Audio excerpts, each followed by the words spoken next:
Ahmedabad municipal કોર્પોરેશનની સામાન્ય સભા યોજાઈ હતી। ફાયર મામલે વિપક્ષ નેતાના આરોપ સામે આવ્યા છે। આગના કારણે છેલ્લા 5 વર્ષમાં 440 કરોડની પ્રોપર્ટી આગમાં બળીને નુકસાન પામી છે। હાઈકોર્ટે આગ મામલે કડક વલણ કરે છે, ફાયર મામલે ટકોર કરે છે। 18 ફાયર સ્ટેશન જગ્યામાં 12 જગ્યા ખાલી છે। 2 વર્ષ પહેલાં સ્નોરકેલ મશીન લાવવાની દરખાસ્ત પણ થઈ હતી, પરંતુ આજ દિન સુધી આ બાબતે કોઈ પગલાં લેવાયા નથી। ત્યારે આ મામલે શું કહી રહ્યા છે, પહેલાં विपक्ष नेता शहजाद खान पठान तेमने सामभळो। एक तरफ तो अहमदाबाद सिटी को स्मार्ट सिटी का टैग दिया जाता है, लिवेबल लवेबल सिटी का टैग दिया जाता है। वही जब बजट निकाला जाता है तो हैप्पीनेस इंडेक्स बढ़ाने की बात की जाती है। वही उस स्मार्ट सिटी में यदि अहमदाबाद शहर की जनता परेशान होती हो तो स्ट्रीट डॉग के कारण परेशान हो रही है। यानी कि अहमदाबाद शहर में पिछले 5 वर्षों में स्ट्रीट डॉग के काटने के 3,41,000 केसेस बने हैं। यानी डेली एवरेज निकाला जाए तो स्ट्रीट डॉग के काटने के कारण 184 केसेस डेली अहमदाबाद शहर की जनता को उसका सामना करना पड़ता है। वही अहमदाबाद म्युनिसिपल कॉर्पोरेशन इन स्ट्रीट डॉग के खसीकरण यानी स्टरलाइजेशन की बात की जाए तो पिछले 5 वर्षों में 13.5 करोड़ रुपए की बड़ी रकम स्ट्रीट डॉग के ऊपर की गई है।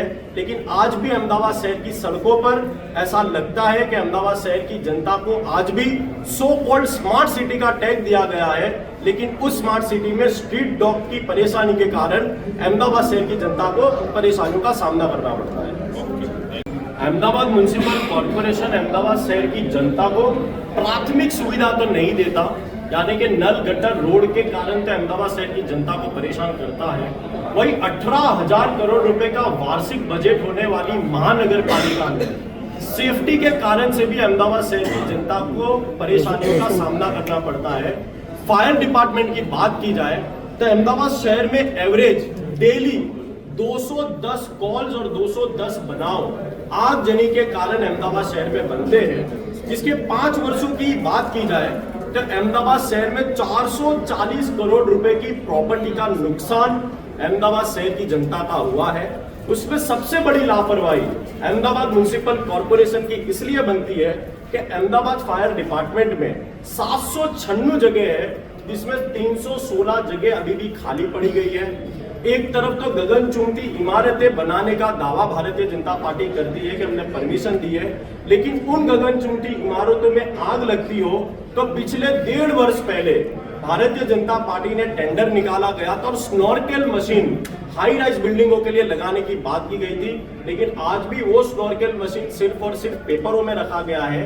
डेली जब 210 से अधिक कॉल्स आते हो और 5 सालों में 440 करोड़ की प्रॉपर्टी का नुकसान होता हो तो अहमदाबाद म्युनिसिपल कॉर्पोरेशन अहमदाबाद शहर की जनता को सेफ्टी देने में लगातार फेलियर साबित होता है।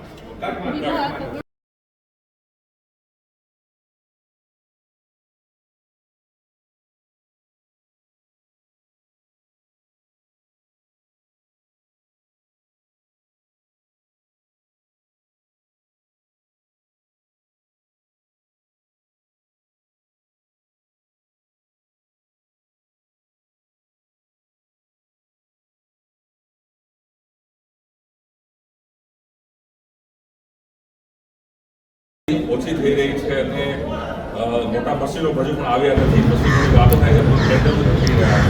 આપે સાંભળ્યા હતા સ્ટેન્ડિંગ કમિટીના ચેરમેન દેવાંગની તેમણે આ મામલે નિવેદન આપ્યું છે અને જે રીતે વિપક્ષ નેતાના આરોપ સામે આવ્યા છે તેના કારણે રાજકારણ ગરમાયું છે। દર્શક મિત્રો, આવા જ વિડીયો જોવા માટે એન્ડ ન્યૂઝ જોતા રહો।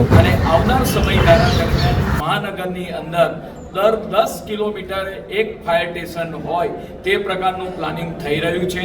જે રીતે હાઈરાઇઝ બિલ્ડિંગ નગરની અંદર બની રહ્યા છે તો તે માટેના આપણે વાત કરીએ કે હાલ 20 માર્ચ સુધી તો સ્ક્રોનરેલ જઈ શકે એ માટેનું આયોજન મશીનો મહાનગરપાલિકા પાસે છે, પરંતુ જે આ હાઈરાઇઝ બિલ્ડિંગોની અંદર મહાનગરપાલિકાએ ગ્લોબલ ટેન્ડર બહાર પાડી એનો વર્ક ઓર્ડર આપેલો છે। આ જે સાધનો જે કંપનીઓ છે એ વર્લ્ડ લેવલે 1 કે 2 કંપની આ પ્રકારની મશીનરી બનાવતી હોય છે, જે 60 માર્ચ 70 માર્ચ સુધી પાણીનો આપણે વાત કરીએ કે છંટાવ કરીને આગ ઓલવી શકાય તો માટેના વર્ક ઓર્ડર આપી દેવામાં આવ્યા છે। આવનાર સમયગાળા દરમિયાન આ સ્ક્રોલ આવી જતા મહાનગરપાલિકાને તેનાથી ખૂબ જ ફાયદો થશે અને હાઈરાઇઝ બિલ્ડિંગોમાં કરવામાં તેનાથી ખૂબ જ ઉપયોગીતા થશે. જે રીતે મહાનગરની અંદર જે હાઈરાઇઝ બિલ્ડિંગોની અંદર સ્મોકને કારણે, ધુમાડાને કારણે નગરજનોને તકલીફ પડે છે, તો એ માટેના જરૂરી સાધનો મહાનગરપાલિકાએ ઓક્સિજન માર્ગ સાથેના વસાવ્યા છે. હમણાં જ જ્યારે થોડા દિવસો પહેલા શિવાલિક બિલ્ડિંગમાં આગ લાગી ત્યારે ધુમાડાના કોટાને કારણે અનેક લોકોના જીવ અમારા ફાયરના જવાનોએ ઓક્સિજન માસ્કની મદદથી બચાવ્યા હતા. આમ ગમે તેટલી આગ હોય એની અંદર અમારા ફાયરના જવાનો એની અંદરથી આપણે વાત કરીએ કે લોકોની સુરક્ષાનું કામ કરતા હોય છે.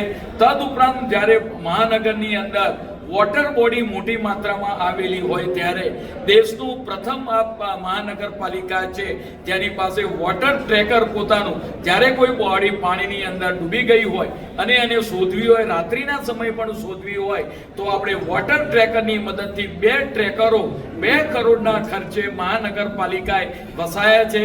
ભરતીની બાબતે હમણાં જ 100 જેટલા વાત કરીએ કે ફાયરમેનોની ભરતી કરવામાં આવી છે. તેની ફિઝિકલ એક્ઝામ પણ લઈ તેમના ઓર્ડર પણ આપી દેવામાં, ચીફ ફાયર ઓફિસરની નિમણૂક કરવામાં આવી છે.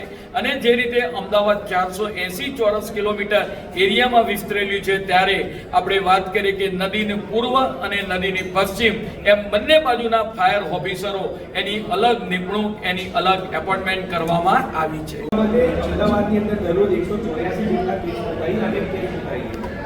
જો ખર્ચની બાબત કરવામાં આવે તો આ રખડતા શ્વાનને કંટ્રોલ લેવા માટે ખસીકરણ પાછળ આ ખર્ચ કરવામાં આવતો હોય છે.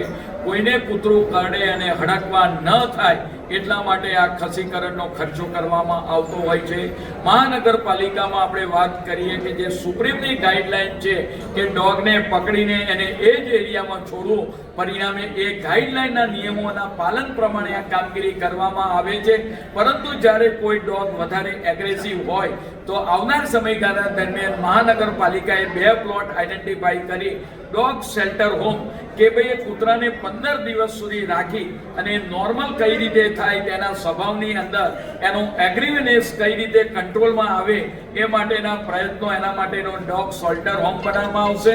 અને કોઈ પણ વ્યક્તિને હડકવા ન થાય એટલા માટે પહેલા એક ઝોનની અંદર આપણે વાત કરીએ કે ડોગની રસી આપવામાં આવતી હતી હડકવા વિરોધી, પરંતુ હવેના સમયગાળા દરમિયાન દરેક વોર્ડની અંદર, દરેક અર્બન હેલ્થ સેન્ટર ઉપર આપણે વાત કરીએ કે આ હડકવાની રસી આપવામાં આવે છે.